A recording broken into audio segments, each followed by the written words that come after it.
আজি মুখ্যমন্ত্ৰীৰ জন্মদিন আৰু এটি কলি দুটি পাতৰ এক চৰকাৰৰ অভিলাষী আঁচনি আজি আপুনি যোগদান কৰিলে, অংশগ্ৰহণ কৰিলে, কি ক'ব আজিৰ এই কাৰ্যসূচীৰ ওপৰত? আমাৰ বাবে আনন্দৰ দিন। আজিৰ দিনটোত মাননীয় মুখ্যমন্ত্ৰী মহোদয়ৰ উপজা দিন আৰু এই উপজা দিনটোত আমি মহালক্ষী চাহ বাগিচাত আৰু ধূলি চাহ বাগিচাত আমি আমাৰ পৰিশ্ৰমী আমাৰ মা দেউতাসকলক আমি অসম চৰকাৰৰ মাননীয় মুখ্যমন্ত্ৰীগৰাকীৰ যি উপহাৰ, এই উপহাৰ আমি আগবঢ়াই দিবলৈ ইয়ালৈ আহিছিলোঁ।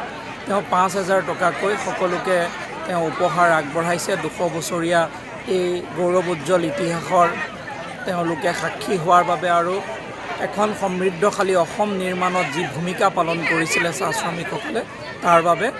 আৰু এই আঁচনিটোৱে নিশ্চিতভাৱে শ্ৰমিকসকলক অৰ্থনৈতিকভাৱে তেওঁলোকক স্বাৱলম্বন কৰাৰ ক্ষেত্ৰত এক বিশেষ ভূমিকা পালন কৰিব, কাৰণ বেংক একাউণ্টৰ জৰিয়তে তেওঁলোকক ফাইনেন্সিয়েলি ইনক্লুজন যিটো বুলি কোৱা যায়, সেইটো কৰাৰ যিটো প্ৰয়াস মাননীয় মুখ্যমন্ত্ৰীৰ, ই সঁচাকৈ অতি গুৰুত্বপূৰ্ণ বিষয়।